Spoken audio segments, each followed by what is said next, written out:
ఓం శ్రీ గురుభ్యో నమః. యోగా బంధులకి, యోగా మిత్రులకి, యోగా శ్రేయస్సులందరికీ నా యొక్క నమస్కారములు. ఈరోజు మనం ప్రాణాయామ్స్ గురించి నేర్చుకుంటున్నాం. ముఖ్యంగా ప్రాణాయామము అంటే ప్రాణ మీన్స్ ఎనర్జీ, శక్తి.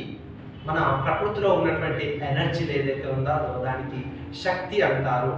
ఆయుష్ పెంచేది ప్రాణాయామము.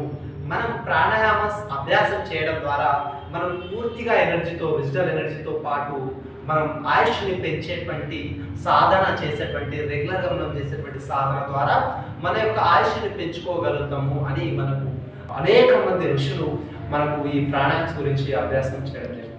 అయితే హఠయోగ ప్రతిపి పరంగా మనకు అష్టకుంభక ప్రాణాయామ్స్ 8 ఉన్నాయి. అందులో ఫస్ట్ సూర్యవేదన, ఉజ్జయిని, శీత్కారి, శీతలి తదా, భస్త్రికా, బ్రాహ్మరి, మూర్ఛ, ప్లవని అష్టకుంభక ప్రాణాయామ్స్ మనకు అద్భుతమైనటువంటి శ్లోకంలో ఇవ్వడం జరిగింది.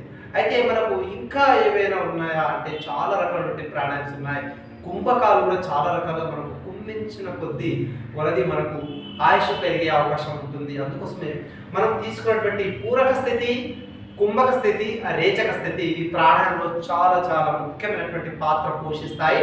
ఇన్హేలేషన్ దీన్ని పూరకం అంటారు, ఎక్సలేషన్ దీన్ని రేచకం అంటారు, hold and lock and hold దీన్ని కుంభక స్థితి అంటారు. ఇవి బాగా మనకు యూస్ అయినటువంటి ప్రాణాయామ.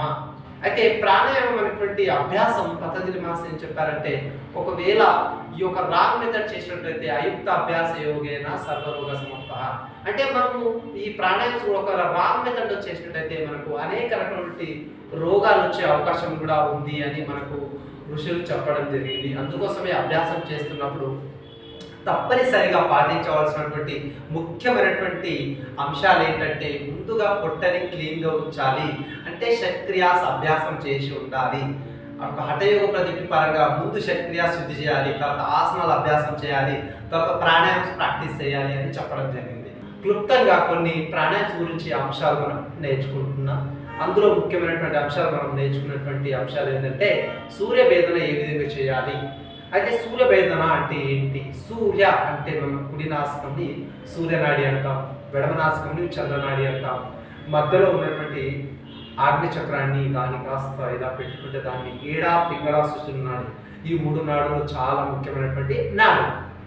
అయితే ఈ నాడి శోధన ప్రాణాయామం, సూర్యభేది ప్రాణాయామం చేయడం ద్వారా మన శరీరంలో ఉన్నటువంటి గుడ్ కొలెస్ట్రాల్స్ ఏవైతే ఉంటాయో అవి బ్యాలెన్స్ తప్పకుండా బాగా ఉంటాయి. ఒకవేళ అధికమైనటువంటి గుడ్ కొలెస్ట్రాల్ కావచ్చు, అధికమైనటువంటి బ్యాడ్ కొలెస్ట్రాల్ కావచ్చు చర్మ శరీరంలో ఉన్నట్టయితే వారికి చాలా ఉపయోగకరమైనటువంటి ప్రాణాయామం ఏదైనా ఉందంటే అది సూర్యభేది ప్రాణాయామ. ఇప్పుడు సూర్యభేది ప్రాణాయామం ఒకటి పరిపూర్ణంగా నేర్చుకుంటాం ఈరోజు.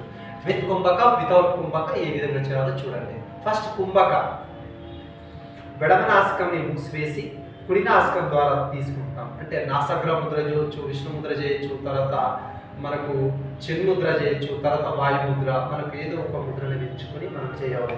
వెడమనాసికంని మూసివేసి కుడి నాసికం ద్వారా శ్వాస పూర్తిగా తీసుకుంటున్నాం. ఇన్హేల్, లాక్ అండ్ హోల్డ్, కుంభక సాధ్యమైనంత వరకు ఆపుతున్నాం.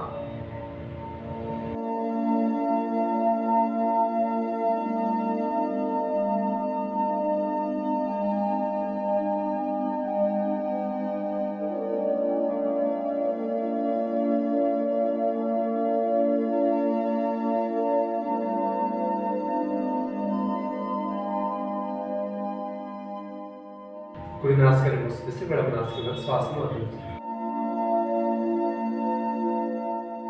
కుంభక స్థితి నార్మల్గా ఏ విధంగా చేయాలి? Right inhale, left exhale, right inhalation, left exhalation. కుడి నాసికం ద్వారా శ్వాసను తీసుకోవాలి, వెడమ నాసికం ద్వారా శ్వాసను వదలాలి. కుంభక స్థితిలో అయితే పూరకం, కుంభకం, రేచకం.